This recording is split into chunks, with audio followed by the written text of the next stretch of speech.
Hey Latinas, I'm Nastasia. and I'm Ariadna, y vamos a latear un poco. We're empowered Latinas who want to make you feel celebrated, inspired, and heard by providing Lati. Latina is a weekly podcast that can be found anywhere. We are raising our voices and making an impact by diving deeper on the topics that get swept under the rug and more. Frequently having guest Latinas who are making a powerful difference. Join us to expand this great community. Let's pour some tea. Hi Latinas! Hi, Latina! How are you all? Hi! This is so crazy. It's been a crazy morning, y'all, but we here. We're here. We made it. We have Arielle Estoria with us, and I'm so freaking over the moon. Excited does not even cover like what I'm feeling right now. And on top of that, it's been like a really busy morning, and you're like, oh my god, I'm here, I made it. Yes. Are we saying it right, Arielle or Arielle? Both. Both are better than Ariel. It's just not Ariel. Anything but Ariel is pretty much the route. Good. I was right. It's a very Arielle. pretty I love name. it. Yes. Thank you. You're Thank you. I welcome. do. I love that's like one thing I've never been a kid who was like, oh, my name, it just doesn't fit me. I've always loved my name. So Oh yeah. And then man. it's like the Little Mermaid, you can't Yeah. really go wrong with that. So yes. That's also true. Yes. Unfortunately, I totally cannot relate. My name is, though it sounds pretty, my name is Nastasia, but it's spelled Nastasja. And it Oh doesn't make wow. any sense, right? Because it's Eastern European, like it's Yeah. not even remotely close to anything Latinx, nothing. I And love it. my father named me that because he felt like it was like, oh, I'm gonna name you after one of my favorite actresses, Mm. but doesn't call me Nastasia, like, and refuses to call me Nastasia. He's like, yeah, I'm just That's gonna so. call you Tasha, and that's it. And I I love it. Lofty goals. Lofty goals. No, I do agree with you though. I do love my name. It has nothing to do with Latina. It's a Greek goddess, and Hmm. I love how different it is. I get much like you, I'm assuming, like it's Adriana. Oh, you meant to say Ariana, right? Like Grande, and I'm like, no, I know my name. Thank you very much. It's Ariana, thank you. You know, you meant Yes. to say, I'm like, no, I'm fine, I'm cool. But still. All right, so I'm obsessed with the amount of magic that is existing on this episode already, like just like off the bat, because like I said, I've been following you for a while. We both have.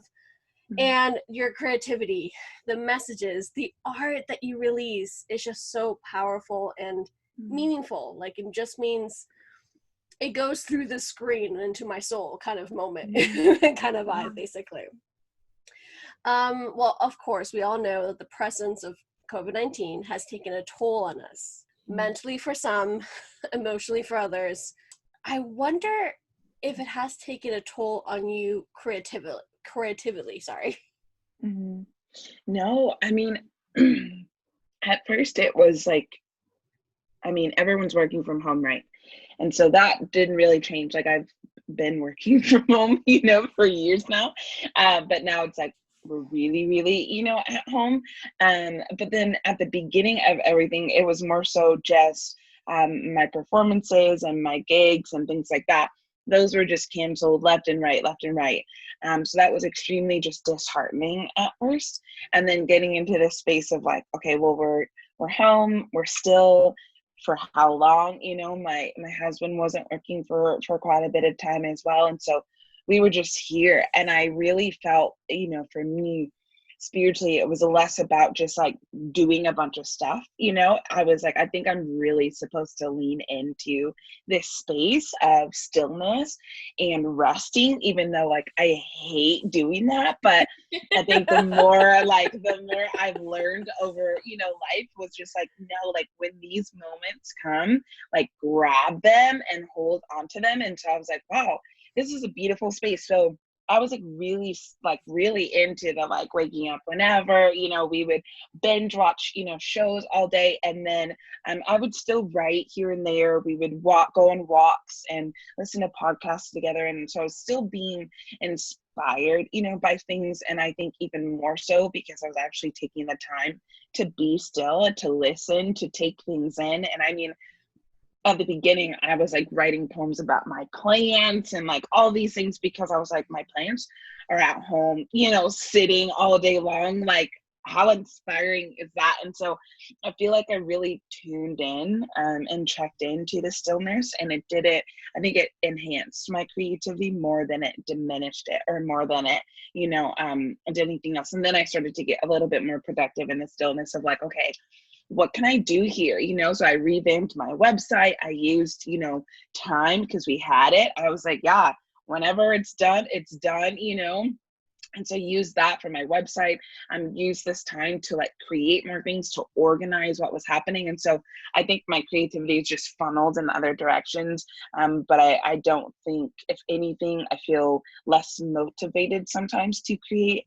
But then at the same time, the stillness has really created a different type of space for creating at the same time. Yeah. Oh my goodness. That is, I wish I was able to do that. I feel like my mind is like it, like for me, like to create something, I feel like I have to be out and experiencing something. But when I feel so confined in my own home, I'm like, it feels so suffocating. So like I'm marveling in the fact that you can take in, you know, your stillness in your environment that you're in, and taking this moment to like be in, like, I guess, in this moment of mindfulness, right? Or this constant state of mindfulness, and you're able to pull something there. And I think that's so awesome. Yeah. Well, I think the assumption is that like because we're doers, you know, and especially as women, we're busy, you know, and we're always doing something, and then becomes the mindset, you know, that our productivity is based out of doing, that our creativity is birthed out of doing. But I think the poems I've written and the work I've been able to do in this season, I mean, like I finished like big parts of my book, you know, wrapped up my proposal. Like I'm so thankful for this space and time. And it could be super trapping. Like there are days where I'm like, I'm not working out, you know, I'm not getting out of bed until this time, and I grab a book, you know, or I go back to sleep, or I scroll my phone. There are those mundane times as well.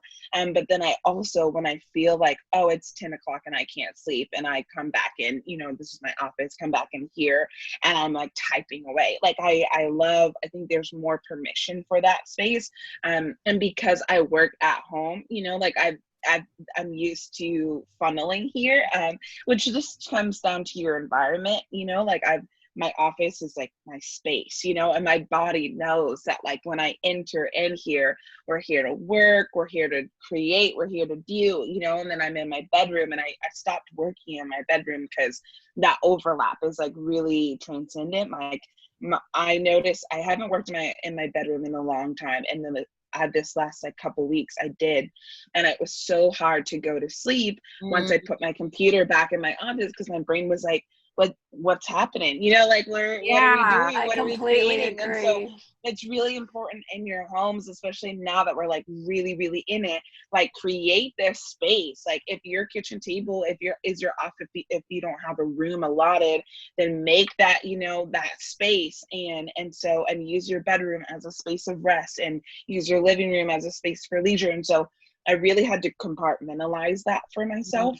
So when I'm in my office, like my body just knows, like the plants are here, we are here, you know, my computer's here, the whole setup is here. And so as a kid, you know, like walking around and like making up songs, and like when people would come over, I'd have like my boa and like my plastic microphone and my little clicky heels. Like I was always a performer, you know, I was always like putting on a show, if you will, and all our like family videos are like me in the background, like, hey daddy, look at me, hey daddy, look, hey daddy, over here, you know, like I just was always like creating things. And then I got to middle school, and my 7th grade history teacher, we did a performance for our final project, which was like a Midsummer Night's Dream. Like we put on a full play as a part of our history class, and that opened up this whole like new side, well, not new side of me, because I think it was always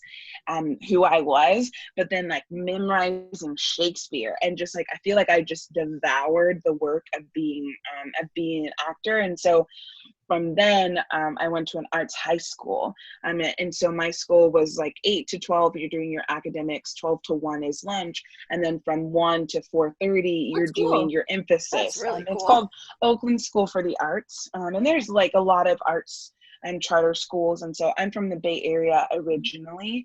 And so our school was like actually in the Fox Theater. And so we would perform, you know, on the Fox Theater stage along with big name musicians and things like that, because it was our school. And so I went there from 10th grade, like midway, I left a private Christian high school, and then I went to there and I finished my high school there, and I loved it. There was like this beautiful part of me that again was like opened up and explored. And I loved memorizing, you know, plays. I loved writing plays. And so that's how spoken word kind of started, was I would write a lot of monologues and short plays and things like that. And so that kind of birthed out of that space. And so I've always written, I have journal after journal after journal. I've always, you know, thought of the world as like a movie, you know. I've always been, you know, like the drama queen. And so that has kind of always been me, you know. And then it was just a matter of embracing this part of myself, and realizing that this is not just like a hobby or like something you do on the side, but this is very much so who I feel created to be. And so I didn't really tap into it fully until I graduated college. And then in college, I studied psychology and theater, thinking that I would do art therapy for gifted children. And then I fell in love with college students, and I was like, maybe I'll work at a university, you know. And then graduated, and poetry was still very much so there. Being on stage was still very much so there. Theater wasn't necessarily, because I was like, I'm not a Tinkerbell, you know, like I don't need the applause to live. Like I'm fine. I'm gonna let all these other people pursue their, you know, creative dream. That's not practical. That's not the route I'm gonna go. I'm gonna be a psychologist or whatever. I hate those opinions and those thoughts, or when people try to force that on you. Yeah. And I'm the oldest child. I'm like, so I'm trying to set the example, you know. I'm trying to make sure I'm a left and a right brain creative. The pressure. So like the left brain is like, no, we got to have a concrete plan. Like we have to know what's coming next. And then there's the creative in me that's like, let's just explore, you know, let's just dream. And then the other half of my brain is like, well, what does that even mean? You know? And so like there's that balance, you know, happen all the time. So when I graduated college, all my plans just kind of just didn't feel right anymore. And so I was like, okay, well, what do I do next, you know? And so I was like, let's just try the creative thing, you know, like whatever that means. And so I started, you know, right after graduation, and I've been full-time ever since, you know, with like little jobs here and little things here to try and sustain yourself, because it is a really hard thing to try and build. But this has always been a part of me, you know. And then it just got to the point where it's like, okay, you can't run from this anymore. Like you have to face it, like really face it. And so, and when I did, I say that art found me, you know, like I didn't find it. It was just always kind of like there, waiting until I was like, okay, fine, you know. And then it was like, oh, the doors, you know, God, the divine, whoever you want to say, it just was like, finally. And then it was like door after door after door after door that opened. And so I was like, oh, this is what I'm here for. Got it. I like absolutely love that. And I relate to that so much, just in terms of like my upbringing. I was the same way. I was so dramatic. Like to this day, my family calls me the drama queen. And, oh my goodness. And I would put on plays for my family. I would force my friends to be in the play, force them to remember their lines. That's another thing, is that I legit thought life was like a movie. And then when I grew Oh up, my gosh, yeah. it wasn't. I was like, oh, this is not what I wanted. Right. The reason life seems so boring is because we don't have any background music. Because if we have background music, we really be living our shit. Yes. But it's true though. Yes. I feel like that's one of the main reasons why I love music so much, because I always have headphones, and then like I usually dance like no one's watching no matter where I go. Like you can see me in the supermarket dancing, and you can see me at the bookstore dancing. Like that's just, it runs through my veins. And my friends are totally used to it by now. They're like, okay, you know. And it's like this is like what you need. So like I'm on the subway all by myself, like without my friends or whatever, you know, and I'm just like grooving. I'm like, this is the moment that, you know, I break out. Like, oh, dancing. Yeah, dancing, or like I would always like, I would do weird accents, you know, like, so when I was like memorizing like my script for Shakespeare, I was like in it, and I was like walking around my house all the time, you know, talking about woe is me and like all these different things. And like, I love Adele, you know, so I would watch videos of her and try and like nail down her accent because I just loved it so much. So I still do that. Like I'll have certain words I'll slip out, and I'm like, oh no, it's coming out, because I used to do it like all the time. And so I'll have some, like I did a spoken word performance once, and the guy was like, oh, where are you from? And I was like, Oakland, you know, like I don't, like he's like, no, like, but like, where are you like from? And I was like, the Bay Area. Like I don't know what you're asking. He's like, you have like this tone, like you have this like accent. I was like, that's just because I've literally played around with so many different voices, and sometimes they'll just like come out, and it's low-key problematic sometimes, but it's really funny. Oh my gosh. Yeah. Yes, absolutely. So I've like moved around my entire life. I mean, like all up and down Southern California. I've never lived anywhere longer than 4 years, like in one single setting. I lived in Indiana. I lived in Georgia. I lived in, goodness. My father was in the military. Let's just put it that way. So, my father, who was born in Colombia, but moved to New York when he was like 11, 12, now has this like Colombian New York accent. My mom is from Queens, New York. So she says things like garbage and coffee and door and eyeliner. Like she's very, very New York. But when she was 13, she moved to Virginia. And so played country music on a regular basis, has now like this Southern drawl almost sometimes. So she fits between New Yorker and Southern Belle. Oh my gosh. Then they somehow met. I still don't even know their story of how they met. And then they procreated and had us, right? And then like me, I'm like, when I'm mad, like when I'm angry and I'm ready to be like, okay, we ready to go, I sound like my parents, like the New York parents. Bet on that one. When I'm like relayed and when I'm like relaxed and just laid back and chill, you'll start hearing like a little Southern thing. Like the other day, I said something to my sister, and I was like, "Doesn't this make sense?" And she goes, "You're born in Washington. What is wrong with you?" Yes, I love it. And then like growing up, I did go to performing arts high school, and in our English class, we learned a lot of Shakespeare, and I fell in love with Othello. I fell in love with Midsummer Night's Dream. I fell in love with Romeo and Juliet because I was this hopeless romantic growing up. I don't know what the heck happened to her, but I grew up loving that accent too, and I was like, I want to figure out how many like England accents I can learn if they are from the country or if they're from the city, and it shapes so much in terms of my creativity, because I feel like me being able to explore all these different areas and regions and having, you know, curiosities, I'm able to create something or not just something, but create a character and then build off of it, then some.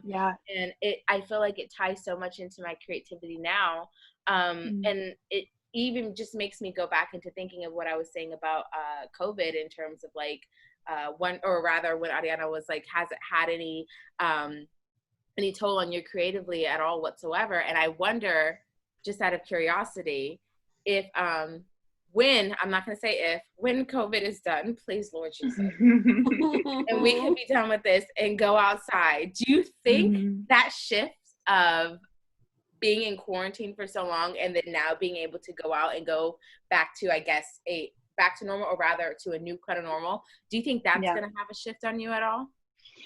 Yeah, well, because that mostly comes down to like, what does a conference look like after this? What does an in-person show, like, what is a concert? You know, like so many different spaces that that really shaped and birthed me. I'm like, I don't know what that's gonna look like, you know, moving forward. And so I think there will be a new wave of adjusting, a new wave of navigating, which, you know, I'm a processor. So my poems are really just me processing. So being able to go back, and even now, like, we've been trying to adapt of like, okay, we'll see this person, you know, here, and then we'll go back in the house for, you know, this many days, and then we'll go outside and we'll hang out with this. Like, we love bringing people to like parks and things. So we'll have like or dinner at parks with different couples and stuff, and then we'll go back in the house, you know. But even that like social interaction is super exhausting, even more so now, which is really interesting to navigate through. And so I think, I mean, it's going to be different. It has to be different. We're definitely not going to go back to whatever was the norm before this space, because so much has shifted in the in between. And then when we go back, I'm like, oh my gosh, well, when will we ever be able to go back to a concert, you know, again with a bunch of people, you know, and looking at things like that. And so I think we're starting to notice, like, a lot of artists and things like that are starting to do outdoor concerts, you know, and things like that. And so I'm like, oh wow, we're entering, or like drive-ins are super huge right now, because it's like movie theaters are not open. And so I think we're really finding already a different rhythm that's happening. And so I know it will be different. I don't know how I will respond to the difference necessarily, but I know I will process it, you know, somehow. And I don't think it will necessarily be, you know, good nor bad.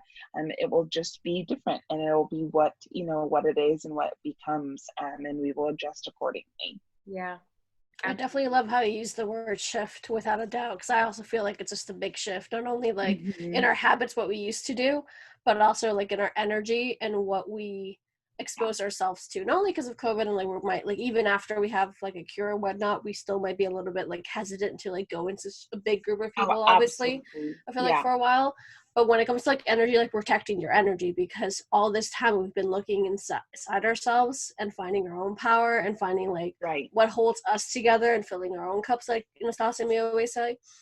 That I feel like, even though I'm the hugest social butterfly and I loved clubbing and I love my dancing and just like concerts, I love music, as you already know, I'm like, I don't know where I want to give my energy to. I think I'd rather just keep going to the parks and hanging out and just having those big days, rather than, you know, having that busy kind of lifestyle and all those events and conferences and this and that, and kind of like, wait, no, this is actually, so that kind of shift, I feel like with us creative minds. And even though our job actually has a lot to do with these conferences, events, shoots, etc., I feel like hopefully it would shift in a way that it also maintains the balance that we're achieving within ourselves right now. Yeah, absolutely. Oh, I love that. I have to say that I love your singles that I heard on Apple Music. Like, absolutely. Like, they gave me so much of what I thought I was going to receive, and then some. But what I love is the way that you take what would be perceived as like insecurities or societal negative attributes or thoughts that we wouldn't dare to say aloud. And if we did, we would like maybe only tell like those that we were intimate with, like our family and whatnot, or like our friends or those that we're in relationships with. But I just feel like you pull out the beauty that comes from these things and speak life into it. And it fed me in ways that I didn't even know that I needed. And it made me reevaluate the words that I use and reevaluate the words that I speak, and really even be more mindful about my tongue. But like, it also made me, when I know we talked about this a little bit in the beginning, but I really, really want to dive into it, because it made me wonder like what feeds you. Because I feel like as artists, when we release our work out there for the world to view and depict, we make these withdrawals, right? Like in a way that's like good and bad. But what I wonder is the type of deposits that are being made as well. Like what feeds you to allow those seeds of creativity to sprout and grow? Mm. Yeah, I think I mentioned earlier, I'm a very sensitive person, which means I think I'm very inspired by a lot of different things, it doesn't take much to be like, oh, that could be a thing, like that could be a poem or that could be a something.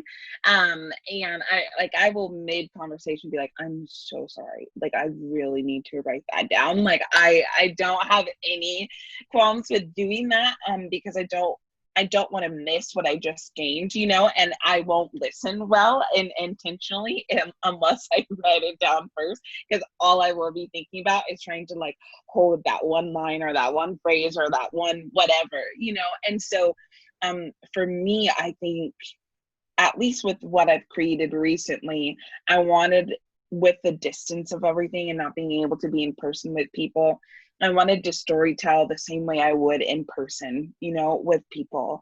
I wanted to make it feel like people were a part of the process with me, because I think that's something we as society, not just as artists, but we as society and as creatives tend to do, of like, I just want to show people the final, like I just want to show people the perfect and the finished, but like I want to do that while also bringing people into the unfinished, and the imperfect, and so I think a lot of the work I've been doing as of late is like, oh, I want to show the process, and it's really messy and it's really hard and it's really uncomfortable, but is that not where the best parts of who we are birthed out of, is the process of things? And I think that's where real creativity, where real inspiration lies anyway, is not in the final product of things, but in the process of it.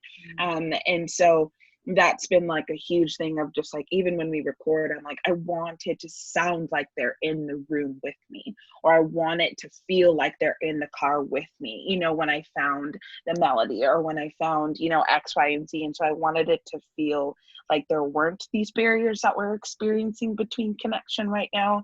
I kind of wanted the music or the poems to break those walls and to break those barriers. And so I'm very intentional about how I create in that space of like, how can I bridge, these sometimes literal and not so literal boundaries or walls, between me and the listener, or me and the audience, and really funneling how I orchestrate and how I create out of that intention. I love that. And I feel like it's so brave. I feel like, because sometimes when you share like unfinished product or the process of going through it, it's like, right, there's a sense of vulnerability, right? Like you're about to see something that's not perfect, or Right. I wanted it to be when it's done. So now you get to see maybe it's not so good right now, and now you get to see that's really brave. Right. Well, I think a lot of especially within like Instagram and things like that, I have a handful of followers who have been there, like since my awkward, weird college, phases, since like graduating or not knowing, not graduating on time when I thought I was going to graduate, being in full time, but like not being able to like pay bills. So I'm doing this, I'm doing that, and running out of gas and having to call my mom to send me gas money because I have no money in my account, having to push my car. Like there have been people who have been a part of all of that.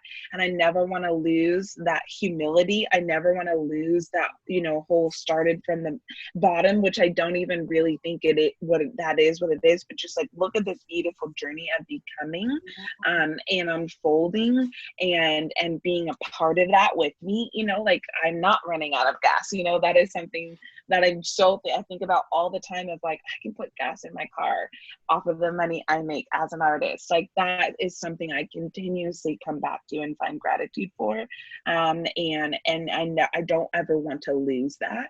I don't ever want to lose that. So putting that back into the work of, okay, now this is the process of this project happening, of this poem forming, of this video becoming, and being really honest and authentic in that process as well.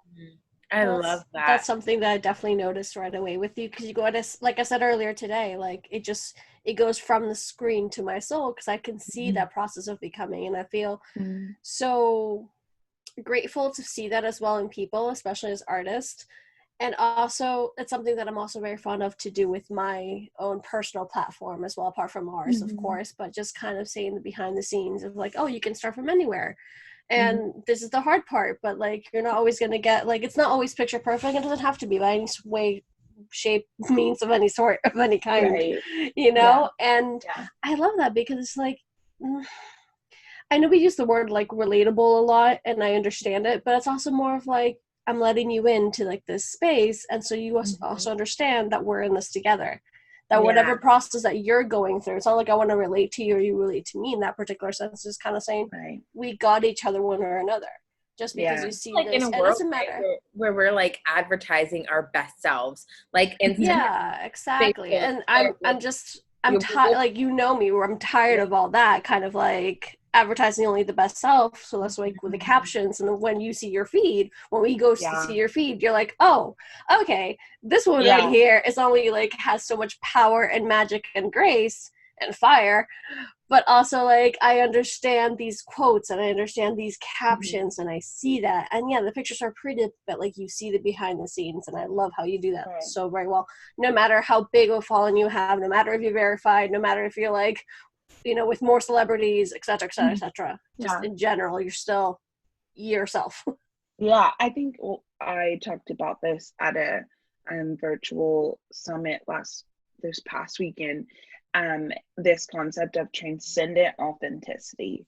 It's supposed to transcend the screen. It's supposed to transcend in person. And so I would have people meet me in person. They're like, wow, you're like the same person that you are online. And I was like, why is that surprising to you? You know, like, why is that something you should not already assume that I would be the same person, because I am the same person, you know? And making sure that transcendent authenticity goes from screen to stage, you know, to whatever it is, and that I'm the same person through and through. And I think that level of consistency is really the foundation for authenticity. And I know we like use that a lot. We use that word a lot. We use relatability a lot. And sometimes it could still be very showcasey and very inauthentic. And so really allowing, like, you're going to see me ugly cry, like a lot. Like I do that a lot, you know, like you're going to see that. And I don't want to shy away from the humanness just because we're in an internet social context. And I think that's really important to show. In addition to, I'm an aesthetic person. I like my feed to look a certain way. It has nothing to do with the other people. I need it to look like that, you know, but I'm also going to be very real in the process of doing that and broadcasting that. Yeah. I love that. Absolutely. What can we expect from you next? Next, you can expect a few different things. So I'm like working on funneling all my merch in one space. So t-shirts, totes, mugs, and all of that. Hopefully that will release on my birthday. So October 1st is when those things will hopefully come out. And then working on another piece for Brianna Taylor and other women that we've lost in the racial injustice that we're experiencing now and have been experiencing. So I have a piece coming out about that. And then I'm writing. It's like the book itself has, the heartbeat is pumping and alive and existing. I'm figuring out, you know, the final touches of it, but in the process of proposing that to different publishers. So should have a published book come out within the year or two. And so those are like my three big things that will be in the works or are in the works right now. So I'm so genuinely excited, like stupidly excited.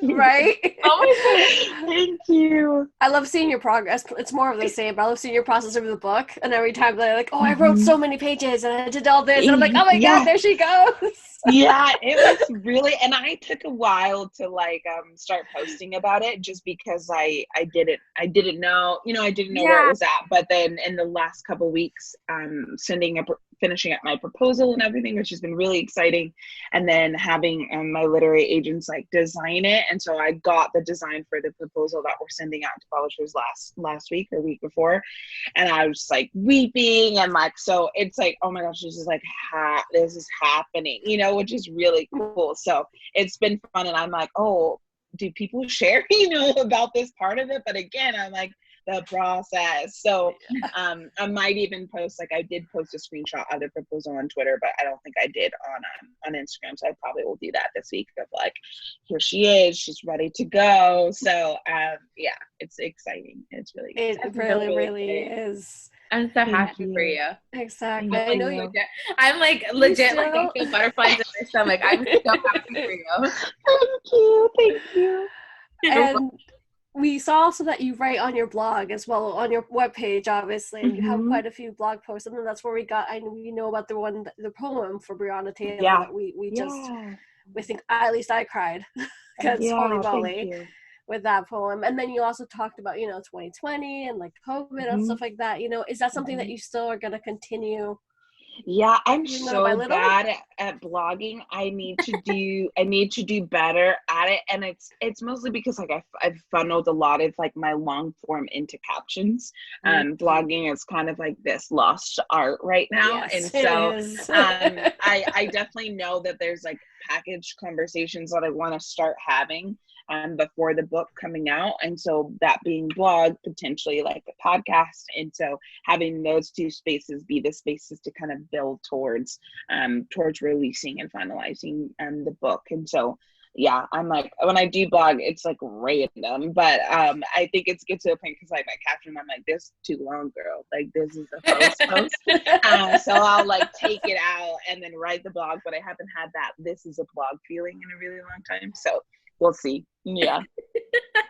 I love that. Yeah. And it always happens. I'm like, I start typing it out, and I'm like, yeah, that's long. Caption. Yeah. But Instagram has done that before. Like sometimes, back in the day with algorithms, it was one liner, that's it. And then we went from like paragraphs and paragraphs. Yep. And then we're kind of in between right now of, so I understand you, because like, I never know how long I need to have long, like the caption to be sorry. And also like, what do I want to share? Don't be sorry. Because I used to like, usually it's the other way around. You also usually have to tell me not to be sorry. I said, usually, we have one rule. We don't apologize on this podcast. I'm still working on it, but we don't do it. Yes. So we call each other out all the time, even if we're just talking for hours on end. We're like, oh, here you go. I love it. But yeah, because I was also a blogger for a really long time, and then that shifted to, Instagram posts, to podcasts, to like a whole new set of like, and then all of a sudden like, because I'm also a writer, much like both of you actually in this particular case, it's like, oh, where does this long caption go? Like, where do I put it? But then it's like, do people really read blogs anymore? I don't know. But like, whenever we find about our guests a little bit more, and generally curious, I've already followed you before having you on today, of course. Yeah. And I'm like, oh, let me go see your webpage. And like, you see all the videos you've done, you see all the collaborations as well. You see your merch that's not together just yet, but it will be, which I'm so excited right now for. it's like all over the place. So I have like one brand who does t-shirts, another brand who does my mugs, another brand who does prints. And so I'm like, bring it all together in one place. Yeah. It is still a whole world of Black girl magic, and I'm totally here for that. Thank you. It's very fun. I love creating stuff for people. Yes, and I can see that, and I love when you have creators who love creating and like genuinely are enjoying it, because you can tell when they're frustrated, you can tell when they're not happy with something, but when you when you see the work of someone who genuinely loves what they're doing, it really, really, really shows, and it shines. And I think it really resonates. So yeah, it's so awesome. Thank you. Yeah. Thank you. Thank you so much. I'm completely obsessed. It's my face. Thank you. Yes. Thank you so much for being on this episode. I can't tell you this is such a treat. I'm so genuinely happy about this. Thank you. Thank you. Thank you both for creating space. That was first and foremost the important part. Otherwise there'd be no space to come into. So thank you for laying the foundation. Yeah. Definitely. Our doors are always open, and we're all I agree with Estoria, basically. She speaks for both of us right now. She's like, I'm so sad. Like, me too, believe me. Me too. Thank you. Latinas, we just had an awesome chat. I really hope you got so much out of this. I know we did. So thank you so much. We are so excited about this episode. And don't forget, Latinas, Friday at 11:11 is when you will see it. Bye, Latinas. Bye, Latinas. We hope you enjoyed your tea. You know we did. Be a part of this conversation. Come join us. Find us on Instagram, Facebook, Twitter, YouTube, Pinterest, and more. Where you can find us providing la tea y estar lateando con nuestras amigas. And remember, we are all Latinas. Latinas.